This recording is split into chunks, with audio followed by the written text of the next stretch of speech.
Good morning. Today we'll discuss about the description, recognition, and recording of sedimentary rock strata directly from the field. Now, this kind of representation of rock bodies, basically, this is a pictorial representation uh, about the thing what we observed in the field. Uh, Two way you can represent your field observation. One way is the writing and describing vividly all the things what you observe in the field. Another way is by drawing some picture. Suppose you are visiting some place where you saw a beautiful scenery of sunrise. So one way you can describe it just by writing all the things, sunrise from the east, sunrise from the background of some hillocks, such and such things. Another way of describing those beautiful pictures to someone else who are not with you is by simply clicking some pictures or drawing the pictures of that particular moment. So instead of vividly writing uh, the entire scenario of any particular place or of any particular time, it will take a prolonged, it will take a bigger amount of time, and it is also laborious. So instead of doing that thing, we just simply click a picture in our camera, or some artist will draw that picture in his painting book. So in the second case, when we are clicking the picture or drawing that particular moment or drawing that particular place, that will reduce the time consuming for that purpose in a vast amount. And not only it is time effective, but all the things which you are able to observe, that can be visualized by other peoples who are not with you in that place or in that moment. So everything what you see, what you observe, that can be uh, pictorially shown to the other peoples. That is the necessity of the pictorial representation of rock records. Now, as I earlier told in our previous classes, that the study of stratigraphy, that means graphical approach of strata, is started with studying sedimentary rocks. Later, igneous and metamorphic, all these kinds of rocks are included within this study. So that is why I um, um, class that's recording of sedimentary rocks. Basically, this graphical representation or pictorial representation of rocks started with sedimentary rocks. Later, all kinds of rocks, whatever we observed in our study area or field area, that are all represented pictorially. So in representing rock records or sedimentary rocks from field work or from field area, four aspects are essentially needed to be recorded. What are those four aspects? Firstly, it is the composition of the rock. This is relatively easy compared with the igneous and metamorphic rocks. It is basically easy for sedimentary rocks because as you already learned that the mineralogical variation in sedimentary rocks is very few. Most of the minerals what we found in the sedimentary rocks are mostly physically and chemically durable minerals like those of quartz feldspar. These are the most two common minerals what we found in sedimentary rocks. But in contrast, in igneous and metamorphic rocks, they composed of huge varieties of minerals.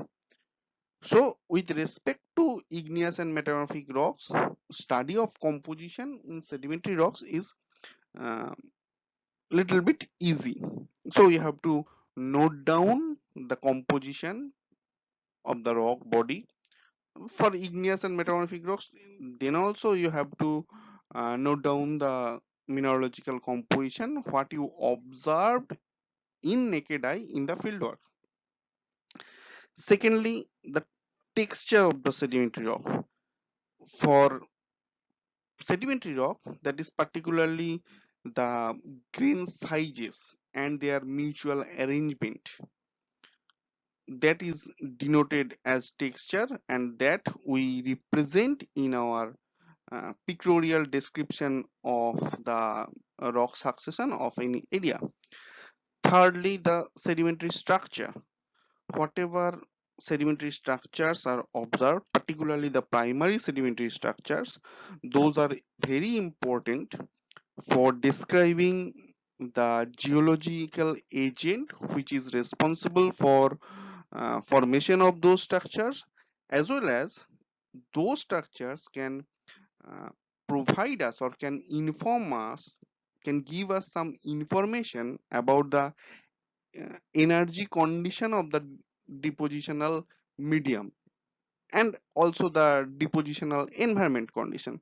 So in these respects, the depositional medium, energy condition of the depositional medium, as well as the depositional environment, that can be understood or that can be recognized by studying sedimentary structures, particularly the primary sedimentary structures. So uh, they are they are hugely important in describing any sedimentary rock from the field. So that's why they are also important whenever we try to uh, illustrate a sedimentary rock in pictorial way. And lastly, the fossil content. Fossils within the sedimentary rocks are very important tool for predicting the depositional environment, because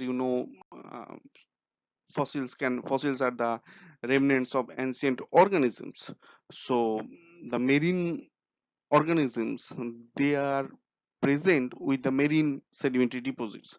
Similarly, terrestrial or continental organisms, they are present, they can are found with the terrestrial organisms, and successively or so on, different environmental condition we will find different types of organisms, and in rock record different types of fossil contents are found in different types of environments. So in a way, fossils are also helps us to get certain information about the depositional conditions. So the pictorial representation of uh, recording the features of individual rock units that make up the sedimentary rock successions in the form of some graphical way is known as the graphic logs, and it is the most standard globally followed method which almost every geologist will follow, and obviously it is less time consuming and more easy rather than writing uh, or elaborately describing the things what you observe in the field. So the standard way to record and summarize data on sedimentary rocks, I use sedimentary rocks but nowadays it is also used for igneous and metamorphic rocks.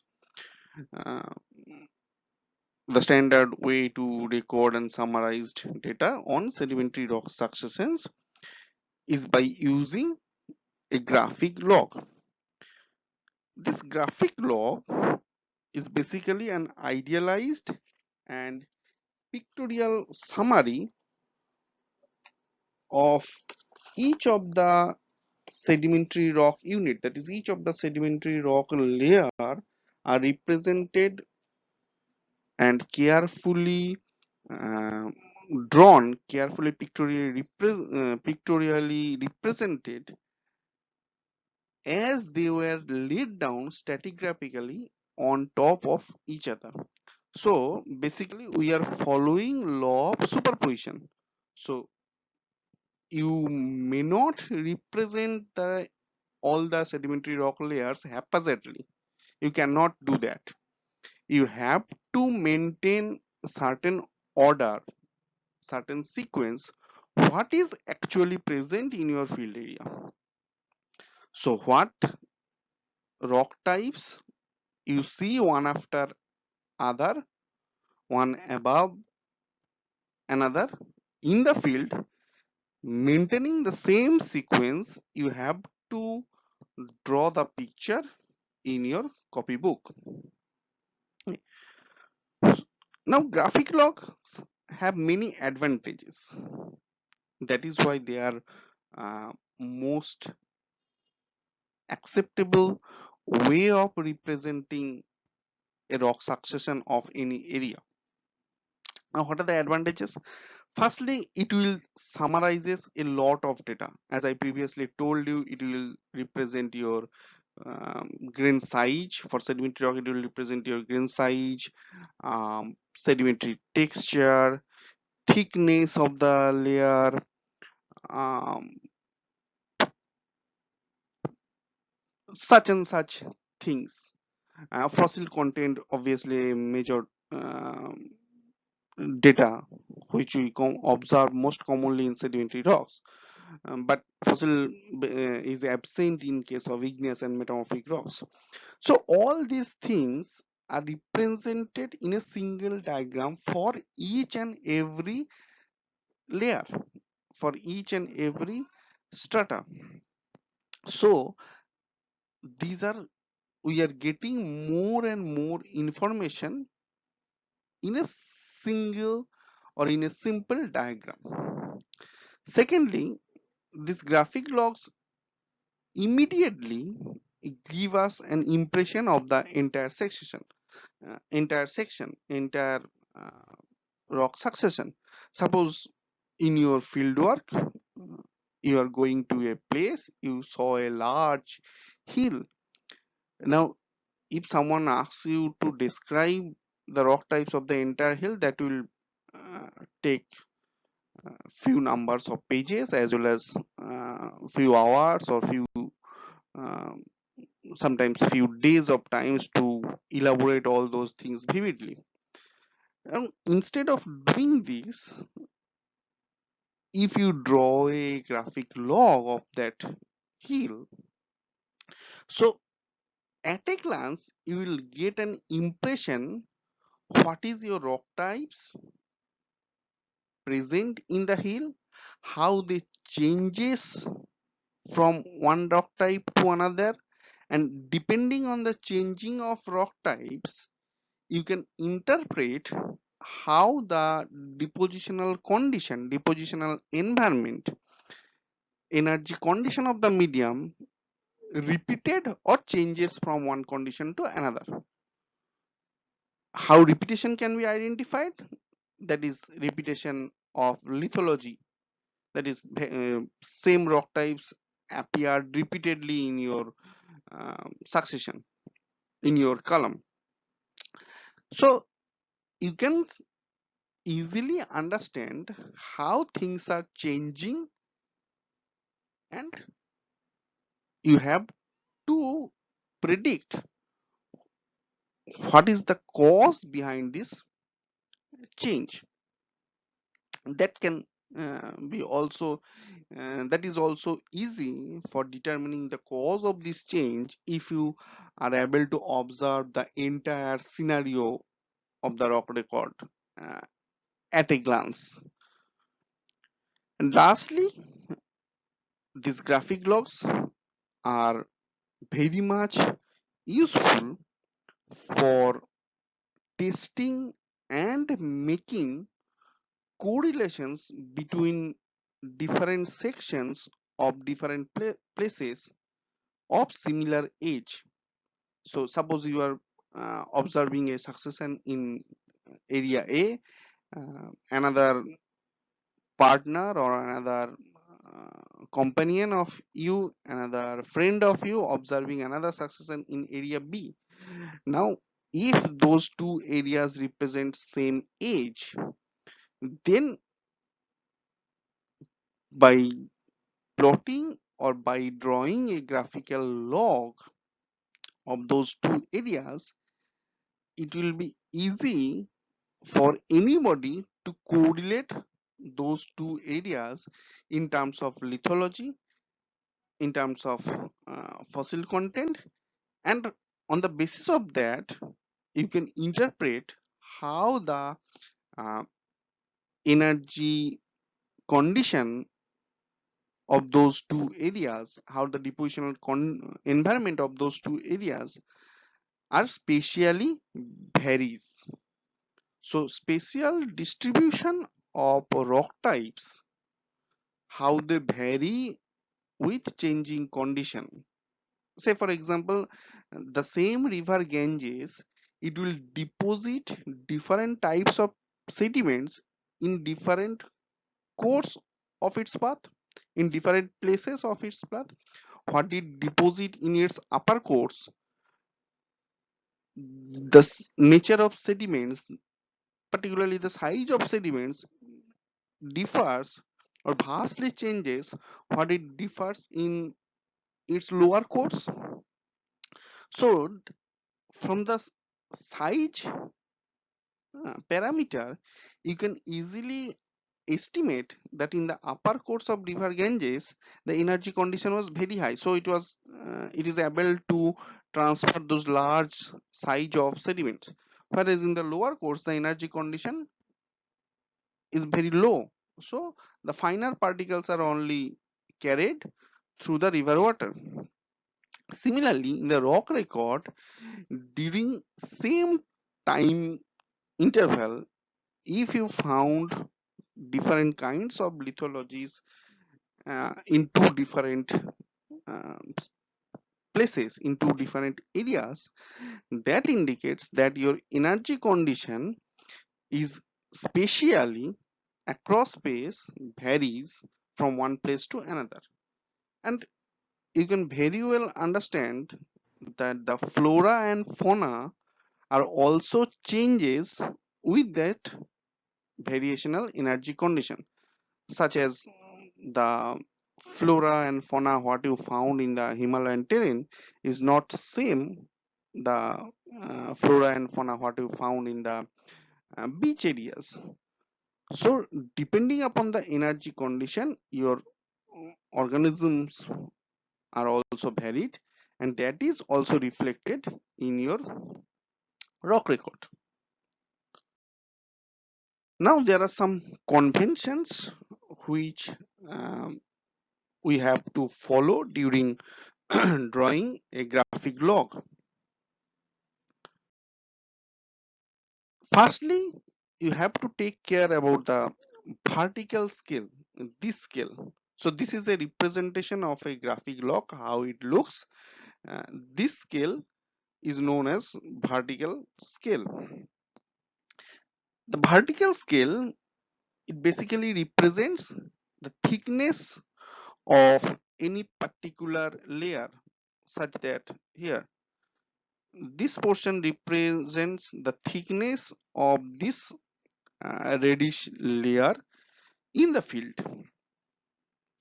Now graphic logs can represent successions that range from centimeter to hundreds of meters, depending in what scale you are representing the original thickness of the sedimentary layer or rock body in your picture. Usually the scale used for easy work is 1 centimeter of your 1 centimeter thickness of your original rock body is represented, 1 meter thickness of the original rock body is represented as 1 centimeter in the paper. So you can see here, if this is in millimeter, so here it is uh, 5 10 millimeter. That means it is zero point 0.1 centimeter in original thickness in the succession. So basically the scale that is 1 meter in original is represented in as 1 centimeter in your graph. That is, the scale is 1 is to 100. Or there are other scales also. The most other commonly used scale is 10 meter of original rock body is represented as 2 centimeter on paper. That is, the scale is 1 is to 500. So depending upon your necessity, how much um, vividly you want to uh, describe those rock successions, rock layers, you have to choose the vertical scale. But the most commonly used scale is 1 meter in original is represented as 1 centimeter in paper, and another scale is 10 meter in original is represented as 2 centimeter in paper. But you can choose any scale, that is up to you. What is your wish to represent the rock succession, to represent how the detailing, how much you want to represent uh, your rock succession in detail. Depending on that, we choose the vertical scale. So basically vertical scale represents thickness of individual layers. Now suppose in this rock succession you have to measure all the layer thickness individually. Now there's a care must take, because sometimes due to some human error, whenever we individually take the or individually measure the thickness of each and every layer, so basically if we add the thickness of this layer, that will represent the total thickness of this succession. Now due to some human error, this equation sometimes doesn't follow. So suppose if your entire succession is of uh, 10 meter, in each and every layer, sometimes we found that whenever we adding each and every layer thickness, that becomes great, or that's showing greater value uh, origin with the total thickness of the layer if we continuously measure the succession. So in that case, some care should be taken. Okay, next, the horizontal scale. In horizontal scale, basically for siliciclastic rocks, we represent the average grain size. Now this average grain size is indicative of the depositional energy condition, that is high energy condition or low energy condition. So if grain size is large, then the energy condition is high. If grain size is low, then the energy condition is low. Now in this horizontal scale, what we basically put is basically the ardent Wentworth scale in a reverse order. Why reverse order? Because we know that ardent Wentworth scale, the size decreases from left to right. Whenever we go from left to right, according to ardent Wentworth scale, size of the grains decreases. But as we are plotting a binary plot, this is simply a binary plot. In y-axis we put thickness, and in x-axis we put grain sizes.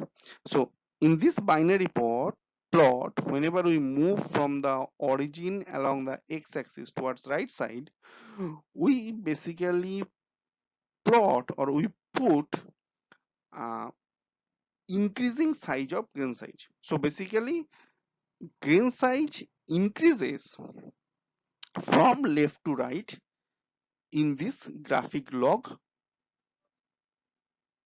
Okay, so to start with, or the region near the origin, that is this portion, is basically of clay size particles, then silt, sand, pebble, cobble, boulder, like this way. So grain size starting from clay increases towards right, ends with boulder. Now here you can see certain scale. Suppose this is 1 centimeter. So this 1 centimeter horizontal distance representing the entire clay size particles. You may put the Arden Wentworth grade scale in reverse order directly here, but uh, for that you have to plot a lot of numbers of uh, values of grain sizes, and ultimately that will take a bigger x-axis distance, or bigger x-axis area.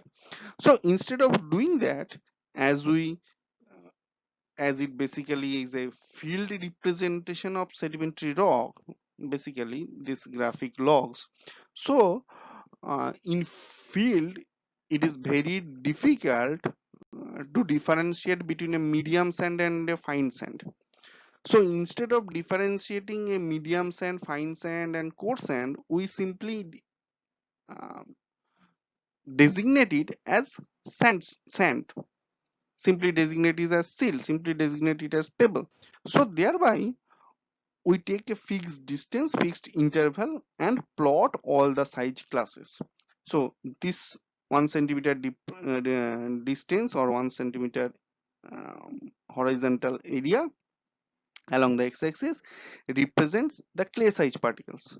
So whatever the clay rocks, clay stone or mud stone we found in our field area, that is represented only up to this portion. Similarly, for silt size, that is represented starting from origin to up to this portion. All the x-axis thickness starts from the origin.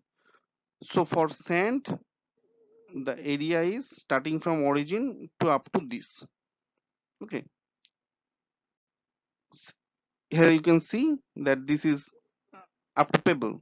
This thickness starting from origin and then continues up to pebble. Now, if you are able to um, distinguish more finer fractions, then you have to divide them in the intermediate portion. Suppose in this portion, if it is the pebble size class represents, so here you can see that with your major divisions, that occurs, this yellow layer occurs in between the major divisions. That means you are able to differentiate your pebble size class into two fractions.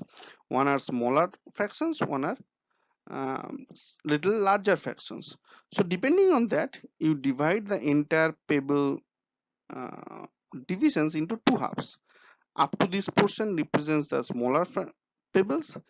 If the block goes up to this portion, such this reddish um, square indicates, it represents the larger pebble fraction. Okay, so in this way we represents the size of grain size of siliciclastic rocks.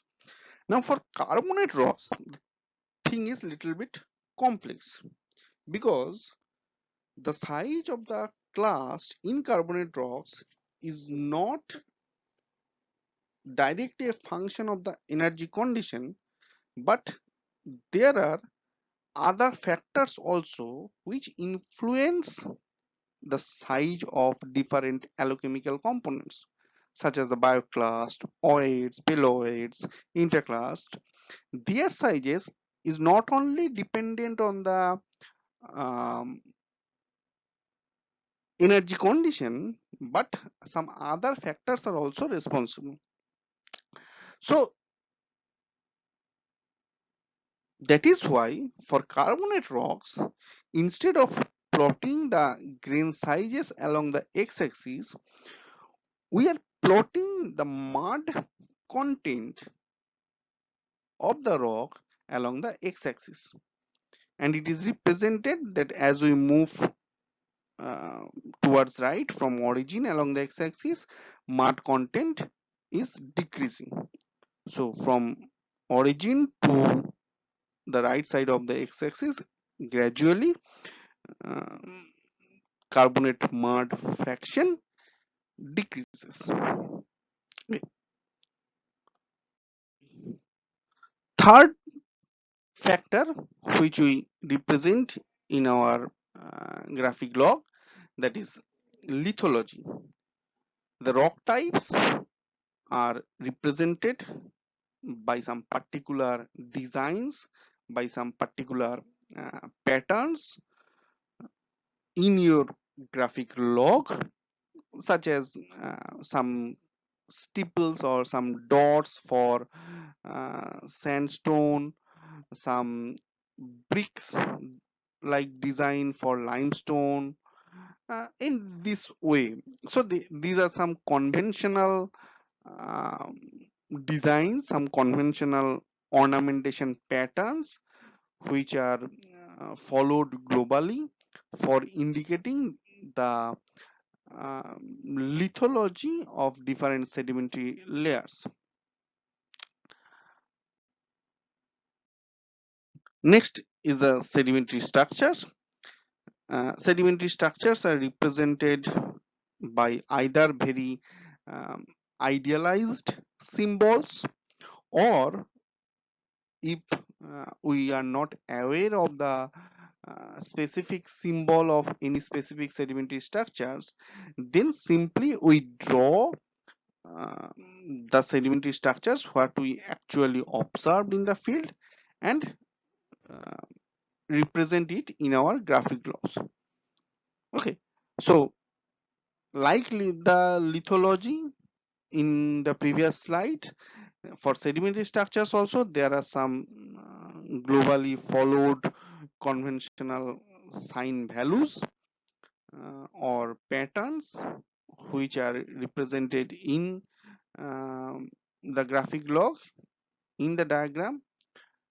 But if someone is not able to find any particular design for any particular sedimentary structures, then uh, they will simply draw the structure what will they observe in the field and represent it in the graphic log.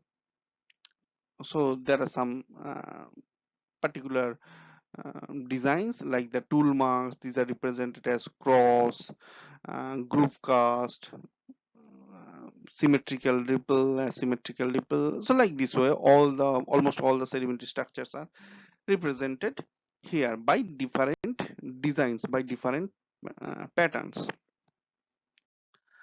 Other informations apart from the uh, thickness, grain size, lithology, sedimentary structures, the other informations which are represented in the graphic log or in the diagram.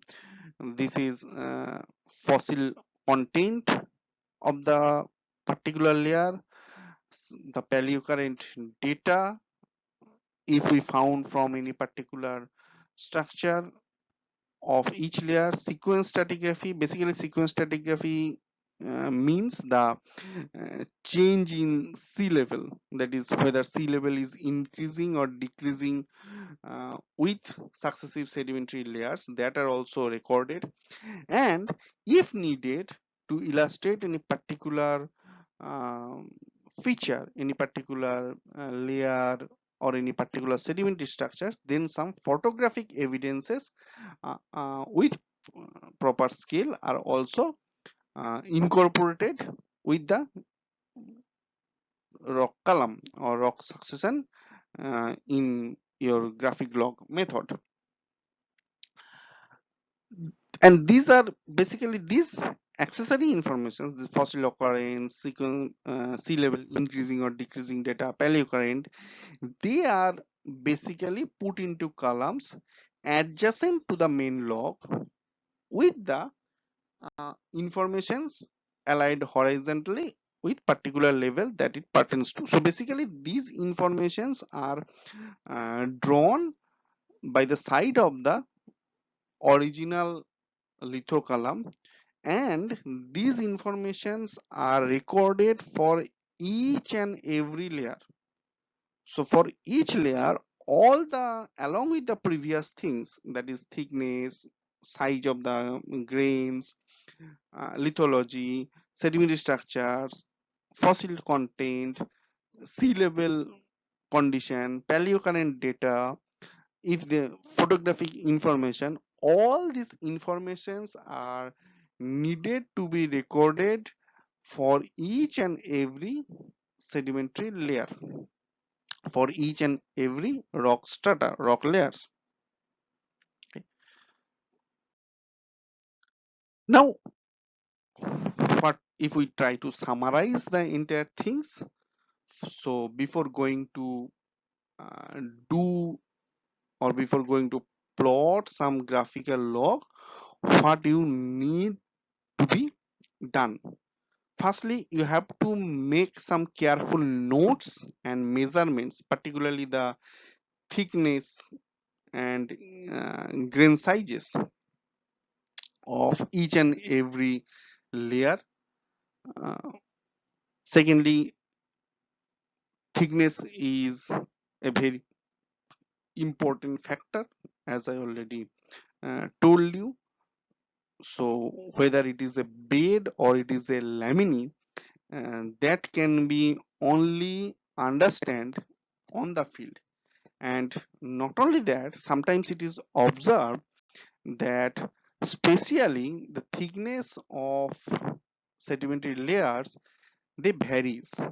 So this variation can also be noted in your field notebook, and if possible they can be also uh, they have to also needed to be recorded in your graphic log, so that you can understand the depositional condition along the space and across time. That is how the depositional condition varies spatially and temporally. Thirdly, the stratigraphic order should be maintained. That is the law of superposition. You have to properly maintain, you have to take careful note, careful observation that on uh, which layer after which layer is occurring originally, so that your graphic log represents exactly the original scenario what is present in the field. Fourthly, careful notes on litho contacts. You have to very much careful what are the litho contacts type, otherwise the some kinds of geological events are will be missed if you did not uh, correctly record the litho contacts. Suppose you are not able to uh, determine whether it is a uh, erosional contact or sharp contact. So if you are not able to find or able to record the able to differentiate between the erosional contact or conform and the sharp contact, then you missed the erosional phenomena, which is a period of non-deposition. That means at that time no deposition was happened, only erosion happened, and that indicates a stratigraphic gap in the rock record. That particular geological event is missed or will be missed from your graphic representation. So uh, your interpretation of the rock succession of that area might be erroneous. And lastly, choose a suitable vertical scale. If your measurable succession is of 10 meter, you can choose the scale as 2 centimeter is equal to 1 meter. If your measurable succession is 100 meter, you have to choose 1 centimeter is equal to 10 meter. So depending on your necessity, depending on your requirement, depending on your total height of the succession, you have to determine that on what scale you are able to represent the entire rock succession in graphical way within a single page. In graphic log method, we are not represent the rock succession in page after page. So a single rock succession of any area um, is represented in a single page. It is not that the upper part is not we are not able to accommodate the upper part so of the succession in my graphic log, so this is represented in the next page. It's not like that. The entire rock succession, the entire pictorial representation of the rock succession is shown in a single diagram in a single page. So depending on that, you have to choose um, your vertical scale. So if you observe uh, this kind of sedimentary rock successions, and if all the things, all the observations, all the measurements of any individual is correct, then your graphical log should look like this. Started with a folded Precambrian basement rock, that means metamorphic rock. Then there are lots of sedimentary rocks represents different thickness. Actually, this is a flipped picture, flipped graphical log. Basically, this straight vertical margin should be in the left side, uh, and grain size variation is represented in the right side. So basically, this should be like that, and this portion should be like this. Okay, so this portion represents your grain size variations. You can see different symbols of rock types, and if some fossil content, paleocurrent data, sedimentary structures are present here, we will represent them in the side of this symbol. Suppose there is a ammonite present in this layer, so this will be represented like this at the side of uh, each and every rock strata. So in this way, um, pictorially or graphically, we represent. Why we say it's a graphic log? Because it's a simple, if you carefully observe, it's a simple binary plot. It's a simple xy plot. In y-axis we take the vertical scale in terms of thickness of individual rock layer, and in x-axis we take the scale in terms of sedimentary grain size. So sedimentary grain size versus layer thickness. This XY plot is basically drawn along with some other informations. So that is why it is a simple XY plot, or it is known as graphic log of your rock succession. Okay. So thank you very much. Hope you will understand the methods. It's a very easy method, uh, and it is regularly followed or regularly drawn, regularly represented the succession by a field geologist in the field. So instead of recording 100-meter or 200-meter or 1 kilometer vertical rock succession, um, you may write page after page after page to describe all the things in your succession. Instead of doing that, you may simply draw this kind of binary plot, XY plot, in a graph paper, and you can incorporate all the necessary informations which you observed in the field. So thank you.